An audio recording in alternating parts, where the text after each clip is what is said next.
Adam Sandler made this movie work. Drew Barrymore brought nothing to the film. The character of Julia could have been played by anyone. Drew made her unmemorable. Linda, the ex-girlfriend, was a more interesting character than Drew's Julia. But through it all, the soundtrack and Adam Sandler carried the show.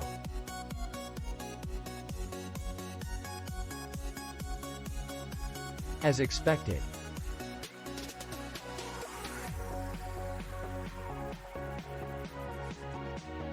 Love their vibe.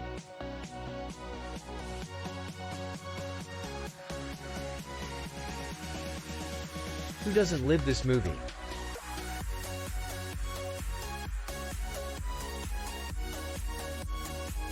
This was bought as a gift for a young mom.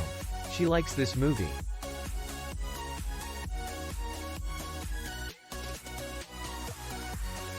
By far Adam Sandler's best movie.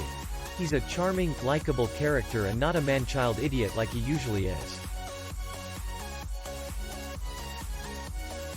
His chemistry with Drew Barrymore is wonderful and, unlike in most of his movies, her talent is showcased by allowing her character to stand alone and not be the sexy, caretaking side piece.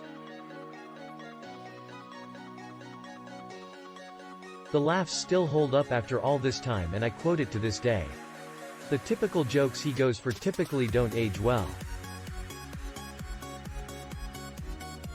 As I watched it later in life, I worried about how they'd handled George, but honestly, despite the books, I think he was still portrayed well and is my favorite minor character.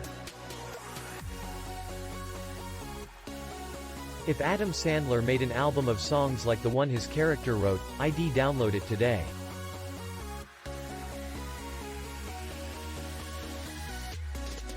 This is the first Barrymore-Sandler collaboration, and it would prove to be a successful formula. Set in the awesome 80s, it centers around Robbie Hart, played by an awesome Adam Sandler. He's an awesome wedding singer and an all-around nice guy.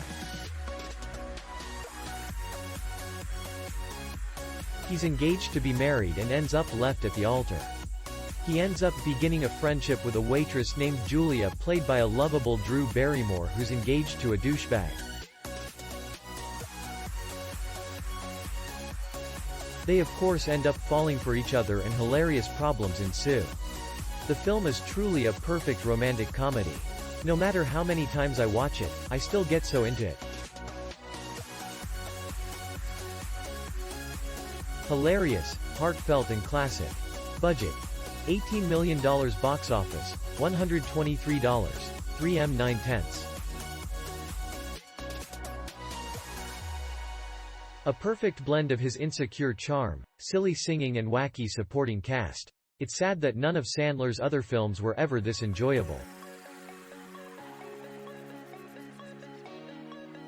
I have been an Adam Sandler fan since Billy Madison, seeing it 3 times in the theater, and Happy Gilmore, which continued the trend of comedy excellence. Then The Wedding Singer came along and showed us that Sandler was capable of blending real heart within his outrageous humor.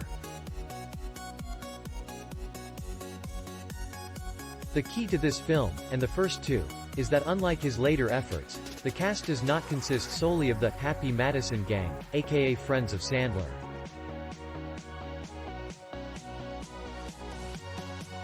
Click link in description for more reviews.